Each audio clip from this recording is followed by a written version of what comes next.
पीले दांत वाली बहू। रंजना कभी ब्रश नहीं करती थी। उसे कितनी बार उसके माँ बाप ने डांटा, लेकिन उसका कोई असर उस पर होता ही नहीं था, जिस कारण से उसके दांत पीले पीले हो जाते हैं।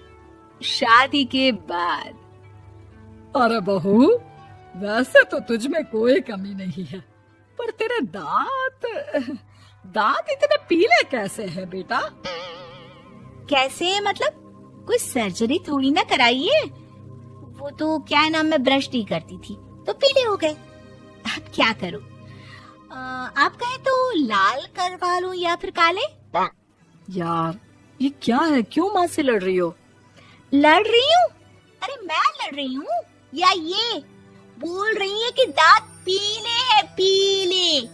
अरे तपस्या थोड़ी ना की है इन्हें पीले करने के लिए। बकायदा ब्रश नहीं किया है 20 साल तक, तब जाकर। छी, कैसी बात कर रही हो? ये उस वक्त तो पीले नहीं थे जब हम लोग तुम्हें देखने आए थे। अरे तब साफ करवा लिया होगा डेंटिस्ट के पास जाकर। अब देखो कैसे पीले पीले लग रहे हैं। रंजना सास की तरफ गुस्से से देखती है। फिर शुरू हो गई पीले पीले पीले। अरे पीले तो तब भी थे जब मेरे हाथ का रसगुल्ला उड़ा उड़ा कर खा रही थी और बोल रही थी, लड़की नहीं गुणों का खजाना दे रहे भाई साहब आप। खैर, अब वो लोग करते भी तो क्या करते, पीले दांत वाली बहू पल्ले पड़ी थी तो झेलना तो था ही। एक दिन कीर्तन में रंजना गाना गा रही थी। अरे कमला बहन, माँ का द्वार है, यहाँ तो सब शुद्ध होकर आते हैं, फिर अपनी बहू को ब्रश भी नहीं करवाती तुम। दूर से पीले पीले दांत भक्ति में बाधा उत्पन्न कर रहे हैं। अरे कोई 2 साल के बच्चे थोड़ी ना लेकर आई हूँ मैं बहू बनाकर। अच्छी खासी लड़की है, अरे कैसे करवाऊं ब्रश? ये तो उसे खुद करना चाहिए ना। अब माँ बाप तो इसके जैसे तैसे निपटा दिए, ये नहीं सोचा कि सास कैसे संभालेगी। सास बहू को लेकर घर आ जाती है, लेकिन सोच लेती है कि अब इसे लेकर कहीं नहीं जाएगी। अगले रोज बहू कहती है, अरे क्या हो गया, मंदिर नहीं जाना क्या? कीर्तन का वक्त हो रहा है। मेरी मधुर वाणी से कान्हा जी जागते हैं और सोते हैं। आप तो जानती है ना उनकी भक्ति में कितना मन लगता है मेरा। वो क्या है ना, तबीयत ठीक नहीं लग रही है मेरी, आराम करूंगी मैं। तबीयत ठीक नहीं लग रही? अभी तो मिथुन के गाने पर नाच रही थी आप, और अब बोल रही है कि तबीयत ठीक नहीं लग रही। अरे भक्ति में मन लगा लो सासू माँ, ऊपर जाना है, क्या मुंह दिखाओगी आप? हाँ? सास को बहू की बात पर गुस्सा आ जाता है। मैं क्या मुंह दिखाऊंगी, इसकी चिंता तो ना कर, समझी? अपने मुंह की चिंता कर, जो ये पीले पीले दांत लेकर हर जगह पहुंच जाती है। पता है लोग कितना मजाक बनाते हैं। ना जी ना, मैं नहीं जाना कहीं तेरे साथ। तो ये बात है, कोई ना, मत जाओ, मैं अपने कमरे में ही बैठकर भक्ति कर लूंगी। ऊपर वाला दांत थोड़ी ना देखता है, मन देखता है, भावना देखता है। और अरे बस बस, तू सब कुछ दिखा, बस ये सफेद चमकदार दांत ना दिखाना किसी को, है? जा यहाँ से। बहू को सास की बात का कोई फर्क नहीं पड़ता, वो तो जैसी थी वैसी ही रह जाती है। सुबह नहाकर किचन में खाना बनाना, फिर खाना खाना, कीर्तन भजन करना और सो जाना। एक दिन, माँ जी मैं सहेली के घर जा रही हूँ, शाम को लेट आऊंगी। हाँ हाँ तो जाना, मैंने कौन सा तेरी आरती करनी है घर पर बैठकर। रंजना सहेली के घर जाती है, जहाँ वो पार्टी में जाने की तैयारी कर रही होती है। अरे शिखा, कहाँ जाने की तैयारी कर रही है? मैं गलत वक्त पर आ गई क्या? अरे नहीं यार, उल्टा सही वक्त पर आ गया। मैंने ये साड़ी और ज्वेलरी निकाली है यार, शाम को इनके ऑफिस की एक पार्टी में जाना है। बताना कैसा लग रहा है ये सब?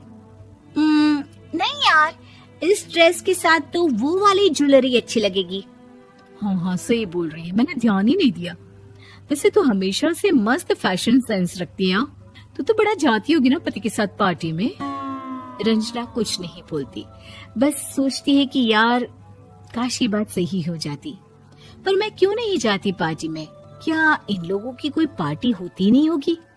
रंजना घर आती है और रात में पति से सवाल करती है, एक बात बताइए, आप मुझे किसी पार्टी में क्यों नहीं ले जाते? क्या आपकी यहाँ ऑफिस में पार्टी नहीं होती? पति बेचारा क्या कहता कि दांत पीले हैं तुम्हारे इसलिए। अरे कोई पार्टी होती नहीं हम लोगों के ऑफिस में, तो कहाँ से लेकर जाऊं? और मार्केट, मॉल, कहीं वीकेंड घूमना, कहीं तो।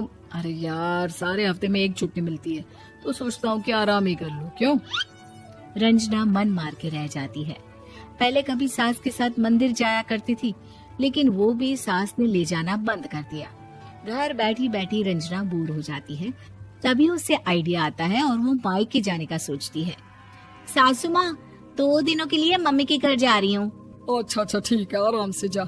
और हाँ, माँ से कुछ अच्छी आदत सीख कर आना कि कैसे शरीर के हर भाग की तरह दांतों की सफाई भी जरूरी होती है, समझी?